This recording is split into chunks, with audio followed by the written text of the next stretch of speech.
Shalom Israel. Salakio for it cutting off. My video recording app when it lets me record for so long and then it shuts off. I guess I went over the time limit.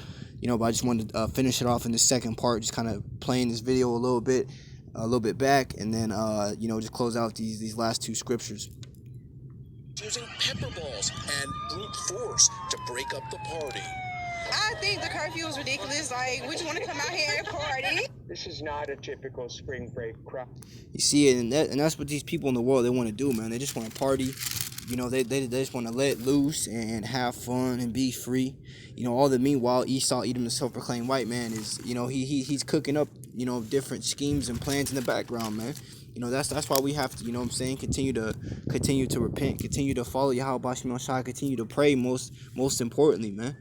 All right, this is Amos chapter 9 and verse 8. It says, "Behold, the eyes of the Lord Yahweh are upon the sinful kingdom, and Babylon the Great, a.k.a. America, is a sinful kingdom, man."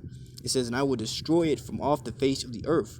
Saving that, I will not utterly destroy the house of Jacob, saith the Lord." So, who he's not going to destroy is the elect, man. That's the remnant, who's going to be delivered out of this place. And when the time of destruction, when the missiles, World War III, starts to rain down on this place, man, the elect is going to be saved. But everybody else who's in this party spirit and who is continuing to not observe the times and and call out to Yahweh Shema Shai and beg him to have mercy on them, hey, man, Yahweh Shema Shai is not going to spare these people, man. It says, "For lo, I will command and I will sift the house of Israel among all nations," because we're scattered in the four corners of the earth, man. It says, "Like as corn is sifted in a sieve, yet shall not the least of grain." Let me read that again. Amos chapter 9 and verse 9. It says, "For lo, I will command and I will sift the house of Israel among all nations, like as corn is sifted in a sieve, yet shall not the least grain fall upon the earth." Which that's the elect, man. The elect is going to be delivered, man. It says, "All the sinners of my people shall die by the sword, which say that evil shall not overtake nor prevent us." All right, so all the sinners of his people, man, the Israelites, 2/3 of our people, are going to perish because they're not observing the times, man. All right, they're not repenting and they're not paying attention to what's going on in the earth, and that's ultimately going to be to their demise. Because right now Yahweh Shema Shai is calling individuals, and not everybody's going to listen. Only the elect is going to take heed. Everybody else is going to be destroyed, man. All right, get that real quick in Isaiah. It's windy out here, slack here, really windy. This is Isaiah chapter 65 and verse 12. Isaiah chapter 65 and verse 12. And it reads, "Therefore will I number you to the sword, and ye shall all bow down to the slaughter. Because when I called, ye did not answer. When I spake, ye did not hear." And how is Yahweh Shai going to call you? He's going to call you by the way of a man of the Lord speaking to you, man. By the way of the prophets, being set up on the streets, man, the highways and the byways, all over YouTube.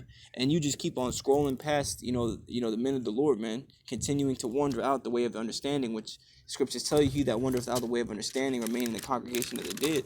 So out this wisdom, knowledge, and understanding, which is life, you're ultimately going to be spiritually dead, man. You see?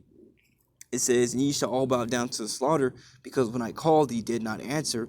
When I spake, ye did not hear, but did evil before mine eyes, and did choose that wherein I delighted not," man. You see, so, hey, man, all these people out here are going to have to, they're going to have to receive death and destruction because they're not taking heed to this word that's being issued out by the mouthpiece of Yahweh Shem Shai's men, starting with the head elder apostles of Great Millstone and going down to the sincere brethren within GMS. Okay, and this is 2nd Ezra chapter 2 and verse 27.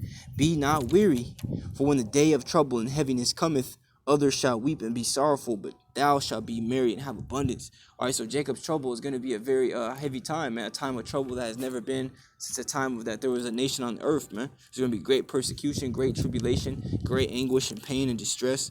Hey, but in those times it says, "Be not weary, for when the day of trouble and heaviness cometh, others shall weep and be sorrowful, but thou shalt be merry and have abundance." And we're going to be merry and have abundance, Lord's will, because Yahweh Shema Shai is going to continue to sustain us. He's going to continue to feed us in those days, man. When there's no food, he's gonna make food for us. When there's no shelter and safety, he's gonna keep us safe.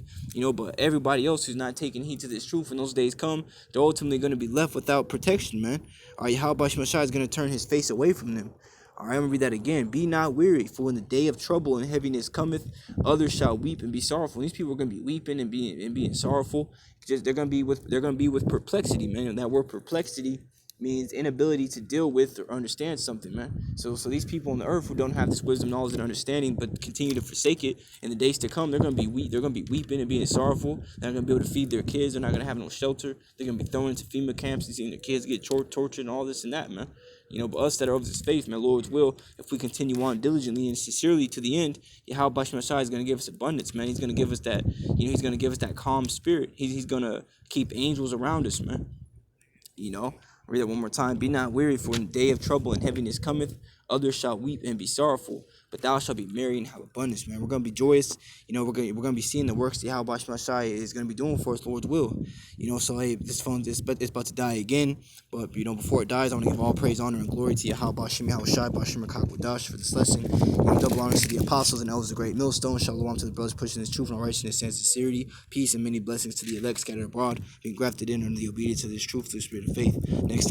Till next time, Lord's will, I say Shalom, Kwam Yasharali, and a Bible ball, man. Shalom, shalom.